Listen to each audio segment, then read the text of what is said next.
다음은 행동 지원 프로세스의 마지막 단계인 실행, 평가, 수정에 대해 말씀드리도록 하겠습니다. 행동 지원 프로세스의 마지막 단계는 행동 중재 계획을 실행하면서 중재 계획이 효과가 있었는지 평가하고 그렇지 않다면 어떤 수정이 필요한지를 결정하는 단계입니다. 행동 중재 계획 실행으로 유용하게 사용할 수 있는 행동 약속 1일 점검표는 행동 계약의 방법으로 교사와 학생이 약속한 것들, 학생이 스스로 결심한 기대 행동들을 기록하는 양식입니다.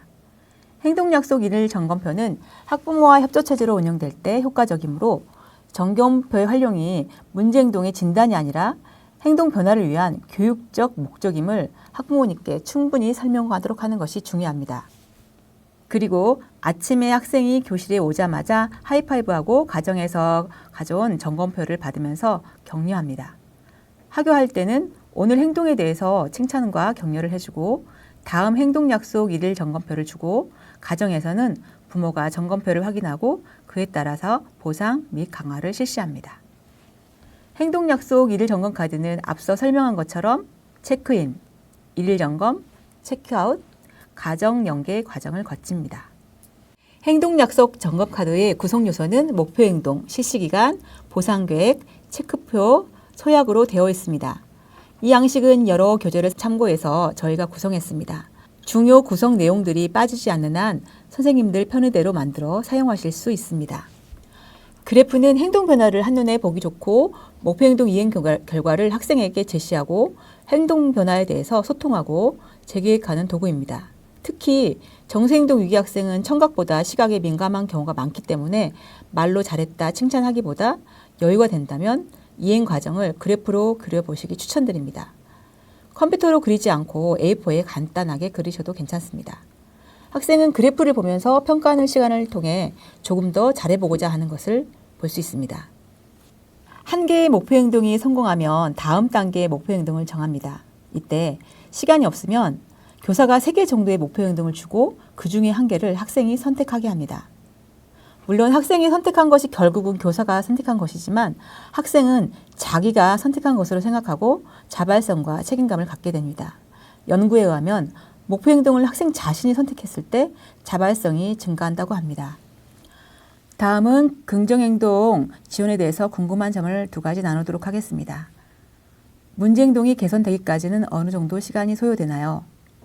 문제행동은 하루, 이틀 사이에 만들어진 것이 아니라 오래되고 지속되고 복합적인 형태를 띠고 있기 때문에 단숨에 해결되기는 어렵습니다. 행동을 습관화하기 위해서는 약 66일이 걸린다고 합니다. 문제행동 또한 습관적으로 만들어진 행동이므로 그 정도의 시간은 필요하다고 생각하시면 됩니다. 급하게 생각하지 마시고 중지할 수 있는 몇 가지만 정하여서 일관성 있게 루틴하게 천천히 행동 지원한 것이 좋습니다. 2번째, 행동 중재 계획의 평가는 언제쯤 실시하나요? 문제행동의 심각도와 빈도수, 중재 결과에 따라서 2주, 한 달, 한 학기 등 다를 수 있습니다. 대체로 학생과 함께 계획한 목표 행동이 우상향 경향성으로 어느 정도 지속되면 다음 표적 행동을 잡아 중재 계획을 세웁니다. 만약 문제 행동이 수정되지 않으면 기능평가와 3요인, 즉 선행사건, 문제 행동, 후속 결과의 유관 분석을 통해서 다시 중재 계획을 세워야 합니다. 이상 행동 지원 프로세스의 마지막 단계인 4장 실행, 평가, 수정 단계를 마치도록 하겠습니다. 네, 지금까지 1장에서 4장까지 긍정적 행동 지원 프로세스에 대해서 말씀드렸습니다. 그럼 5장에서는 이것을 적용한 사례를 말씀드리도록 하겠습니다. 자, 화면을 함께 보면서 설명드리겠습니다. 첫 번째 사례는 수업 시간 아무것도 안 하는 학생입니다. 이 학생은 책상 위에 항상 잡다한 종이들, 필기도구, 색연필 등을 흐트러져 놓여 있고 수업 시간 집중하지 못하고 혼자 소리를 내거나 그러면서 노는 학생이었습니다. 4월 달의 모습을 보면 강당에서 이렇게 혼자 이렇게 장난하고 있는데요. 9월 달에 보면 이렇게 행동 중재를 하고 난 다음에 장구 수업을 하는데도 시끄럽게 하지 않고 이렇게 조절을 하면서 앉아 있는 모습으로 행동 개선된 걸 볼 수 있습니다. 그리고 그래프를 보시면 이게 목표 행동을 수업 시간 과제를 한다라고 잡았어요. 그래서 중재 초기에는 한 4.5점 정도로 과제를 조금씩만 이렇게 하게 됐는데 중재 중후반에 넘어가서는 과제를 거의 할 정도로 행동이 많이 개선이 되었었습니다. 그럼 이 학생을 다시 한번 기능평가와 행동 중재를 어떻게 했는지 살펴보면 이 학생이 문제 행동을 구체적으로 기술하면 손으로 장난하고 큰 소리로 방해한다. 네.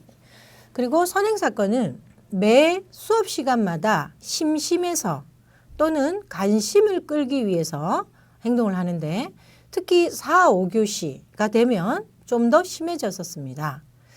그리고 후속 결과로 제가 계속 제지시하고 그만하라고 막 말해도 더 반대로 행동하거나 이렇게 뭐 지시를 따르지 않는 일들이 많았었습니다.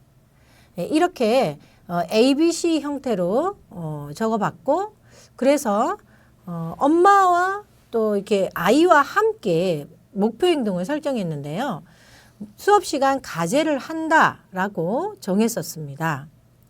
그래서 선행사건으로는 먼저 아이가 교실에 들어오면 뭐 안녕 하면서 하이파이브 하고 그다음에 교실에서 수업 시간에 과제를 하면 이렇게 보상을 받을 거야. 화이팅!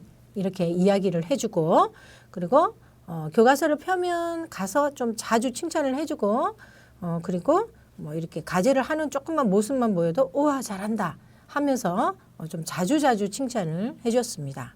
그리고 문제 행동이 좀 일어나지만 참을 만한 수준에서는 계획된 무시를 계속 하려고 좀 노력을 했었습니다.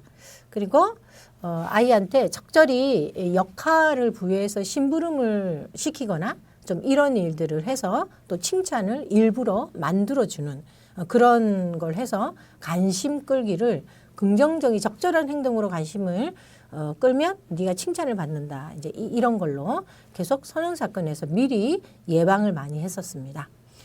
그리고 대체 행동은 이 아이가 교실에 계속 앉아있고 40분을 하는 건 처음에 힘들었습니다. 그래서 비밀 신호를 이렇게 아이가 보내면 화장실에 한번 다녀오는 걸 허용했습니다. 그래서 4, 5교시 좀 힘든 시간이 되면 아이가 잠깐 나갔다가 들어오거나 이렇게 했지만 거의 중재 중후반쯤 되면 거의 비밀 신호는 사용을 하지 않게 되었습니다. 그리고 수업 시간에 이렇게 아이가 선호하는 활동이 책 보기, 뭐 그림 그리기는 좋아했거든요. 그래서 이걸 대체 행동으로 만들어서 아이가 과제를 다 하고 나면, 과제하고 나면 대체 행동을 허락해 주었습니다. 그래서 이렇게 만들어 주었고요. 그다음 후속 결과로 이걸 굉장히 행동약 체크리스트를 열심히 잘했고 부모님께서 많이 협조해 주셨고 그래서 일주일당 일정 점수가 이상 되면 포켓몬빵을 2개 받았습니다. 그래서 이 아이에게 굉장히 매력적인 강화물이었고 이것이 효과가 좋았었습니다. 그래서 가정과 함께 학교에서 계속 목표 행동에 대한 확인 점검이 이루어지니까 학생이 더 지키려고 좀 노력도 했고 그리고 부모님도 더 열심히 협조해 주었던 것 같습니다. 네, 그리고 이렇게 이제 문제 행동에 대해 프로세스를 알고 순서대로 이렇게 접근하면 문제 행동에 대해서 내비게이션이 생기고 지도가 생기는 게 되니까 따라갈 수가 있어서 좋은 것 같습니다. 그래서 이런 포맷을 가지고 한번 적어 보시면 좋겠습니다. 두 번째 사례에 대해서 말씀드리면 친구가 싫어하는 별명을 부르는 도토리입니다. 네. 이 학생은 6학년 남학생으로 문제 행동이 부적절한 언어 사용, 그러니까 친구를 비난하고 부정적인 반응이 나올 만한 그런 말들을 합니다. 멍청아, 그것도 모르니? 하고 뭐 소리치기도 하고 선생님의 설명을 듣지 않고 자신이 떠오르는 생각이나 느낌을 이야기하고 또 청소 시간에 자신의 생각을 계속 중얼중얼거리면서 말하고 그럽니다.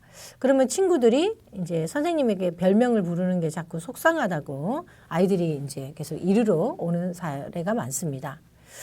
그래서 이 문제 행동을 이제 정의 내려보면 친구를 비난하는 부적절한 언어를 사용한다. 이런 행동이 있고 이 행동은 한 2수준 정도의 방해 행동으로 매일 한두 차례 정도 갈등을 야기하는 수준입니다.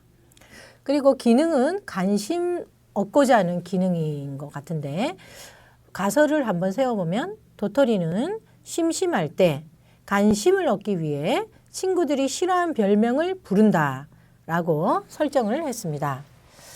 그래서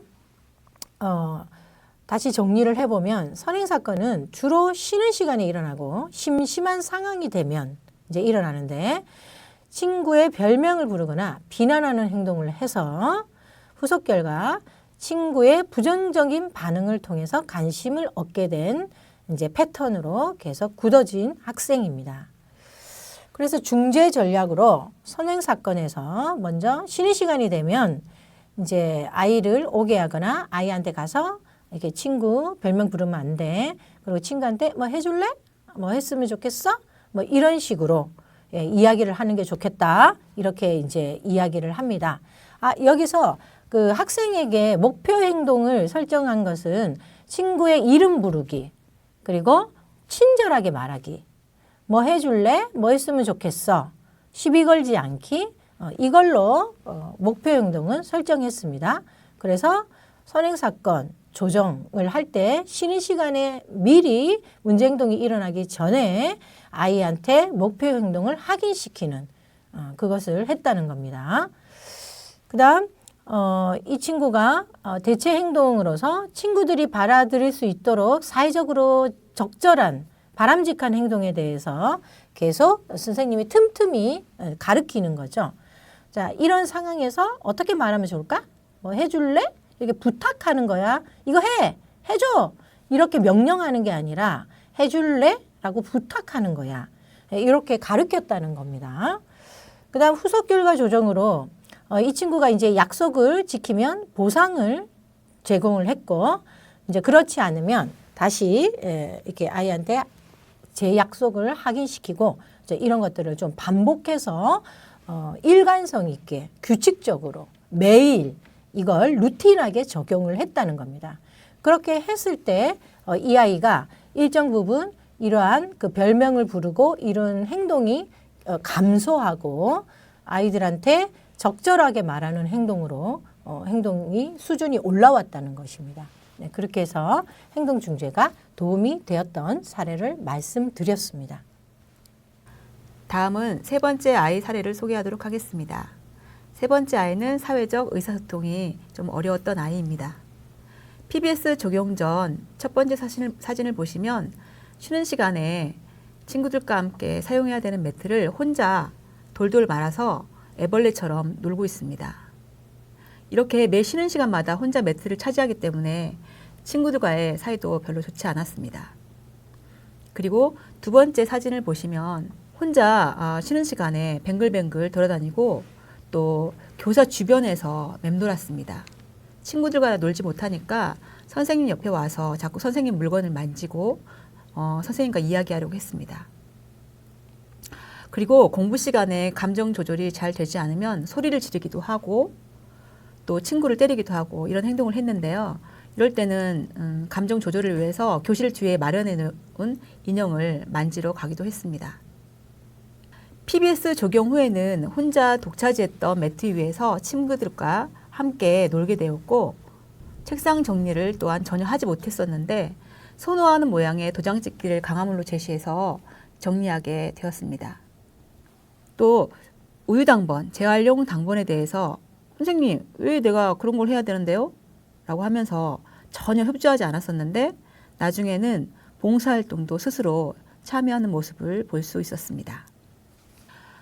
앞서 설명한 아이의 여러 가지 중재 중에서 매트에서 친구와 놀기를 목표로 한 것을 예로 들어서 중재 계획을 설명해 보도록 하겠습니다. 이 아이는 머리가 굉장히 좋고 손재주가 뛰어났습니다. 특히 큐브와 색종 접기를 잘했습니다. 그래서 선행사건 중재로 선어물인 큐브와 색종이 접기를 매트 위에서 하면 칭찬하고 또 매트 위에서 친구들을 알려주면 칭찬했습니다. 그리고 대체 행동 조성으로는 매트 위에서 친구들에게 큐브와 색종이 접기를 알려주게 했고 배우게 했습니다. 그리고 나서 후속 결과로는 등교와 하교 시에 저와 함께 CICO로 격려와 칭찬을 했습니다. 여기서 CICO는 행동 점검 체크리스트를 말합니다. 네, 다음 소개할 아이는요, 공격성이 굉장히 심한 아이였습니다. 기능적으로 관심 획득, 상황 회피, 감각 자극 등이 모두 엮여 있어서 너무 힘들었습니다. PBS 전에는 식판을 치우지 않았고 또 스포츠 강사 선생님 시간에는 앉거나 누워서 설명을 듣곤 했습니다. 그리고 수업 시간에는 굉장히 감각 자극이 심해서 테이프를 돌돌 말아서 항상 뭔가를 만들었습니다. 그리고 가끔은 관심 획득을 위해서 교실 앞뒤문으로 나가는 게 아니라 창문으로 뛰쳐나가기도 했습니다. 그리고 종이접기 비행기, 즉 종이 비행기 접는 것을 굉장히 좋아해서 종이 비행기를 밤 늦게까지 접거나 또한 이와 관련된 유튜브를 밤 늦게까지 보다가 지각을 자주 하기도 했습니다. 네, PBS 적용 후에는 행동 변화가 많이 이루어졌는데요. 특히 전학 가는 친구에게 편지를 써서 읽어주는 장면은 저와 아이들에게 너무 감동을 주었습니다. 그리고 아이들이 놀고 있으면 놀이도구를 뒤집어 엎거나 또는 아이들을 때리고 했는데 나중에는 아이들과 잘 섞여서 놀게 되었습니다. 마지막 종이 비행기는 아이가 접어서 저에게 준 것인데요.